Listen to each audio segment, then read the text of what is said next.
I think the great thing about a stage like CEO is that this has been the tipping point for a lot of players who are, regional threats, local threats, maybe even threats at a major level, but they don't get to travel as much. Whatever the case may be, if you stretch yourself properly on a stage like this, you are in a good spot. Karu going to try to continue that strut to bring home the gold for Florida right now. The lone representative from the state against the Midwest Invader. We have Game & Watch versus Simon. All right. Let's see how it all unfolds here. Gets the immediate up, he gets the landing there. Now, I know that there's some things that physically Game & Watch doesn't want to have to deal with, namely disjoints, but more specifically swords. Now, Belmont, of course, not as swordy, but does have that long range factor. I'm curious to see how much that's going to play into effect here versus a Game & Watch of this stature.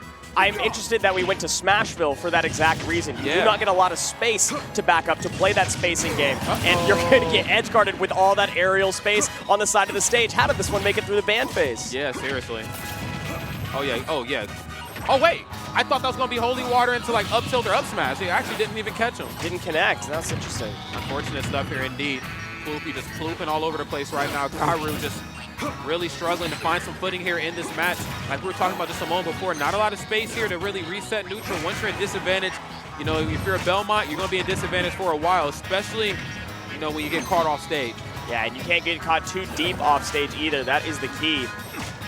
77% on Ploopy. Would like to turn this around, but threw out an axe. That seemed almost like a missed input because that positioning was not conducive to that moment, and then swatting back to get rid of that imminent edge guard. Yeah, the immediate forwarder. I mean, that's great split-second decision-making if I've ever seen it, though, but we're going to see a lot more edge guards right there in that regard from Ploopy. I mean, he's just an edge guarding machine. Oh, thank you.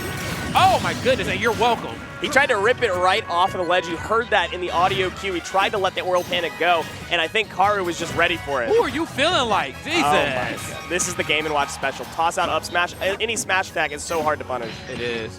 I mean, he just tossed that out. I mean, great read. Really forced Karu to figure it out on the fly. Okay. Back here through the top platform. Great positioning here. Ploopy has you off stage once more. Narrowly escaping the neutral special. Almost narrowly escaping the meat. Jesus Christ. Narrowly escaping the neutral special. Back there off stage. How do you get past this wall that is Game & Watch? It is just so hard. The lingering back air is difficult to get around even with a tether recovery. Okay, double nair right into the up air. I mean, this is just nickel and dime damage right here. Just running your pockets here in the alley. This is a robbery. Yeah, get hammered, bro. That's deep. That's too deep. Yeah, you can't even swing back to the stage there. You can't get your tether, and you can't float back far enough to get your up B. So, of course, it's just rinse and repeat flow chart edge guarding for Ploopy to secure the first game. I could see how Karu maybe wanted to do Smashville. Like, if he stayed in full control of the neutral, that's hell on earth for most characters.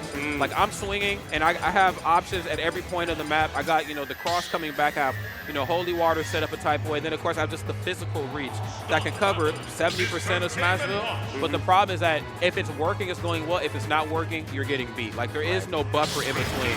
Then you also run the risk of going to a bigger stage like Kalos. A lot of real estate to work. But now, the opponent can see my options coming from a mile away. Like, what is the trade-off here, Right. But whenever you are playing this kind of theoretical, if I can get to a position, I win, then you might, you might want to reconsider, especially if you go down a game. And that's exactly what Karu did. He's choosing to go to a longer stage and try that game plan. Try the, let's stand back. Maybe my options are a little bit more readable, but my defense is going to be a whole lot better. 100%, man. I mean, you're betting big right there. Unfortunately, you bet wrong in game number 1, but that's what game number 2 is for here. And not off to a bad start. Caught in disadvantage again, though. Ploopy making them pay for it. Love that falling up air. Smooth reset. The dash hack has you caught in the corner. Now, even if it doesn't KO, it's still enough to hold you into that corner, giving Ploopy just enough time to figure out what the correct option is going to be. Don't air dodge it. Re-grab? Oh, my God. That's too deep. That's too deep. Yeah. Again, that horizontal distance. If you can get yourself high or low, you can make it back as Belmont. Oh, my God. What was that? Well, damn. What was that? God damn. Talk about some whips right there. Oh, my God. Able to take it with the chain right there. And again, Karu is making so much use of this long stage with how much distance he gets to cover. Yes, it's not as much percentage-wise on this stage, but the fact that he can get to center, he can hold center, and that not every interaction puts him off stage gives him a million more opportunities than he had before. It most certainly does. And he also has like that bait and punish option, tossing out the holy water. See stuff like this. I'm going to toss it out, almost similar to how you see like PK Fire use. Yes, here's the projectile that you want to absorb. Please come absorb it for free. I won't do anything to you. And then boom, dash attack through the flames every time. A little bit of a bait and punish right there, and that does seem to be working. Look at that, he just gets to roll under Game & Watch, and then that normally on Smashville, that would be a huge edge guard situation. But now he's got, well, never mind. Maybe it's another edge guard situation right here. It's hard to get back, but gets a little bit of a reset thanks to the platform tech. Okay, and I was able to actually go for the down air through, but huge. It looks like, oh my God. And see, here's the tricky part about the Belmonts is that you get these setups, you just cannot afford to drop those. And I know some of them aren't really player dependent. It's more of just like character versus character, you know what I'm saying, and how certain weights and body types line up with these setups. So, you know, Karu's really going to have to dig deep right now because Ploopy is just on another level of play here. Yeah, connect with your bag. This is the time to do so. Getting juggled. How do you get down? Down air? You going to try it? No, he swings up to just reset a little bit. Okay. Yeah, back up, dude. Good swing, good swing. You can't just let him get away with that, especially when you have the range to punish it. And then again, breaking that zone once more. The immediate drag down, and yes, has to mash up B. Not a bad thing to do, of course. Most players who played the Belmonts would have did it in that situation, but of course you put him above the ledge, and that's where Ploopy was able to capitalize. Barely had enough time to get back to ledge, get up off of ledge, and then go for an F smash, but the end lag on that up B is just way, way too long.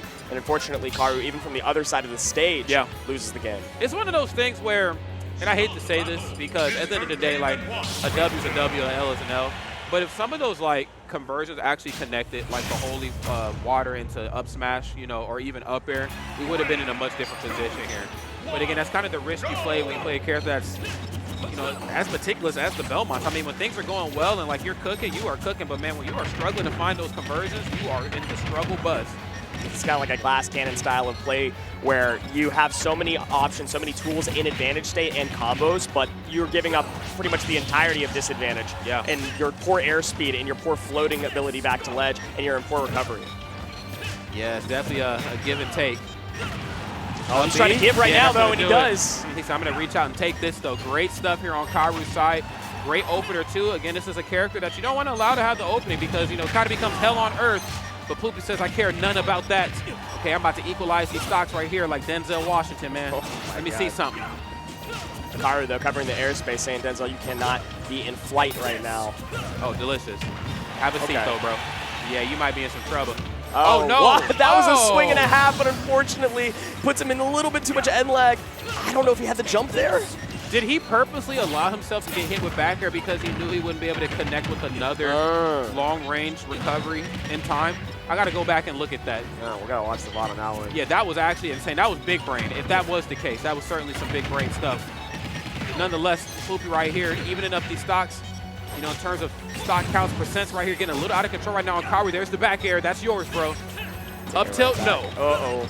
Okay, back to center stage. Karu's not letting too much space get away from him. Up throw into up air doesn't take the stock just yet. Ploopy back down onto the ground. Jab sends Karu off stage, using the boomerang to get back to the center, and it combos off of it too. He's so good with the cross. He is, man.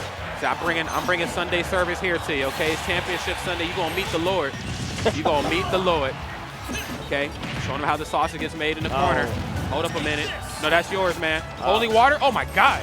Oh, okay. Ploopy is now swinging, looking a little bit desperate, especially when you go for up B down air on Game & Watch. You know there's some desperation coming out. Karu is smelling it in the water, taking his time, racking on the damage with the first stock lead that he's had this set. The biggest shark in the water right here, man. The fin on deck.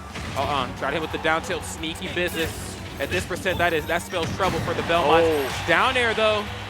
Going deep. Oh, and then try to give himself a hitbox to clank with or just something for some sort of physical coverage. Unfortunately, he's falling a little short there. Okay, a little bit of a scramble situation there. Didn't know what to do, and that's going to be a combo starter for Ploopy. Waiting out the air dodge. No grounding right there. Not much that would have came of it anyways, but now that you're off stage, Karu can take it all. Oh, my God, and then unfortunately not able. Oh, my God, and then not able to down air Ploopy, unfortunately enough. You know what I'm saying? Just how up B works on Game & Watch is a really tough move to trade with, making them pay for it right there in a big way. Great stuff right there on Ploopy. Valiant effort from Karu as well. Look, I've never been Championship Sunday bracket side of things, but if I was Karu, I'd feel really good about my performance. I mean, Belmont, this late into Ultimate's history, as CEO of all places, that's something to brag about. Not to mention, I don't even know if anybody could guess what his seed was at this tournament. He was the 41st seed. making it all the way to top 8. He's like top 10 player in South Florida specifically, and he still made it beyond all of his colleagues, all of his peers that are higher PR, that were higher seed, with a character that most people have already counted out this late into Ultimate's meta. There's so much that you can take away from this. Oh, no, 100%. I mean, that right there is the run of a lifetime for sure, but it's not going to be his only run at all. I'm sure after a performance like